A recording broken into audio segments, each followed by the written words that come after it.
बिस्मिल्लाहिर्रहमानिर्रहीम, अस्सलाम वालेकुम।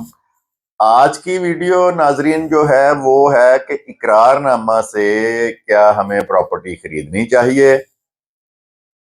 इकरारनामे का मतलब है कि एक मालिक के साथ मुआहदा किया है जगह खरीदने का।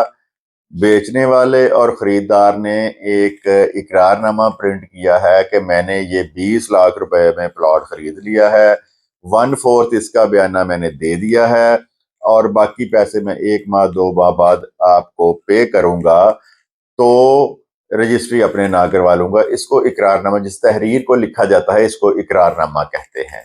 अच्छा जी, प्रॉपर्टी बहुत ही लंबी चौड़ी एक इंडस्ट्री है। आजकल तो हालात इतने अच्छे नहीं हैं, लेकिन कुछ अर्सा पहले जब हालात अच्छे थे तो अगर 3 माह का टाइम बंदे ने लिया है तो 3 माह में उस इकरारनामे से वो प्रॉपर्टी 3 दफा बिक जाती थी। जो इन्वेस्टर है जिसने प्रॉपर्टी ली 20 लाख का लिया, उसको 1 माह के बाद 24 लाख मिला। उसने क्या किया कि अपने इकरारनामे से आगे इकरारनामा लिख के दे दिया, उसका नंबर डाल दिया। उसको कहते हैं ब्रू इकरारनामा। अच्छा, महीने बाद उसको 28 लाख लग गया। जिसने दूसरी जगह प्रॉपर्टी खरीदी उसने तीसरी जगह इकरारनामा लिख के दे दिया। आज का ये हमारा मौजू है, ये चैप्टर है, ये बहस है कि क्या हम इस तरह प्रॉपर्टी खरीद सकते हैं कि नहीं खरीद सकते। तो कानूनन अगर देखें तो इस तरह, अगर किसी अच्छे वकील के पास, अच्छे वसीका नवीस के पास जाएं तो ये बिल्कुल एक लीगल तरीका है। मैंने खुद एक एक माह में एक एक प्रॉपर्टी के 3-3 इकरारनामे लिखे हैं। उसमें कुछ चीजें मलहूज़े खातर रखनी है, मैं वीडियो के अगले हिस्से में आपको बताता हूं। तो चैनल को लाजमी सब्सक्राइब करें और शेयर भी कर दिया करें वीडियो को, कि बहुत से लोगों को घर बैठे हुए ये मालूमात मिल जाएं। जैसा कि मैंने जो शुरू में बताया है कि इकरारनामा दो लोगों के दरमियान मुआहदा होता है, बेचने वाले और खरीदार के दरमियान।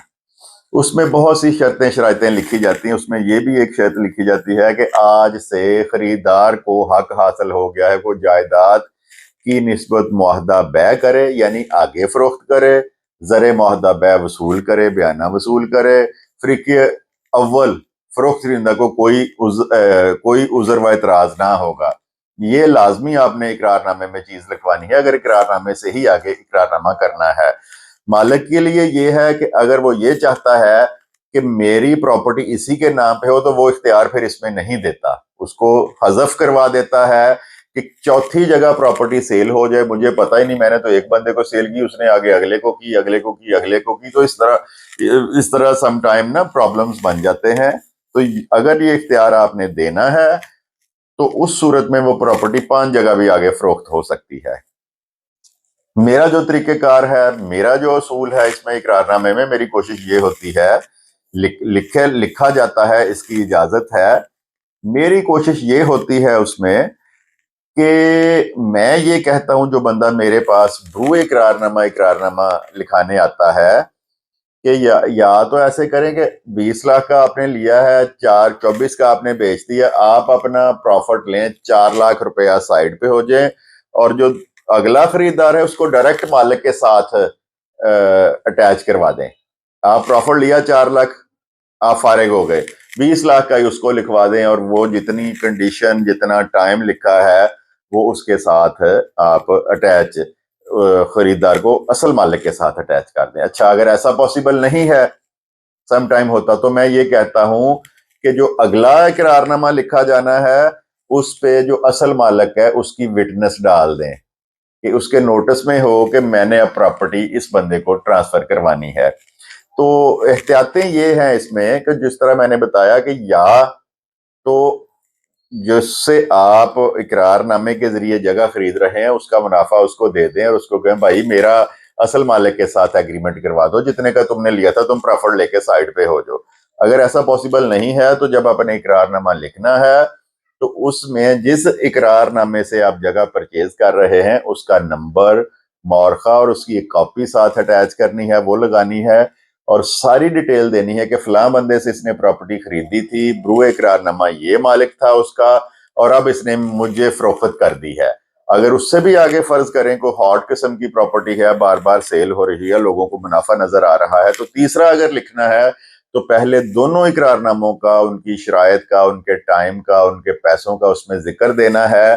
तो फिर तीसरे बंदे ने وہ اقرار نامہ لکھنا ہے. کوئی حرج نہیں ہے 3 4 5 10، لیکن پراپر تحریر ہونی چاہیے. ایک جیسے مالک سے لے کے اینڈ تک ایک ٹری ہونی چاہیے ترتیب وائز کہ اس بندے نے اس کو بیچی، اگلے بندے نے اقرار نامے کے ذریعے اس کو بیچی. آج کل تو خیر ایسا موقع ہی نہیں آتا. جو پراپرٹی لیتا ہے بیچارہ پہلے اقرار نامے پہ پھنس جاتا ہے. پراپرٹی کا زوال، رجسٹری خرچے اتنے زیادہ ہو گئے ہیں آج کل تو یہ نوبت نہیں آتی. لیکن اللہ کرے یہ اس کو عروج آئے دوبارہ پراپرٹی کے کاروبار کو، تو ان لوگوں کے لیے یہ ہے کہ اس کو ذہن نشین رکھیں.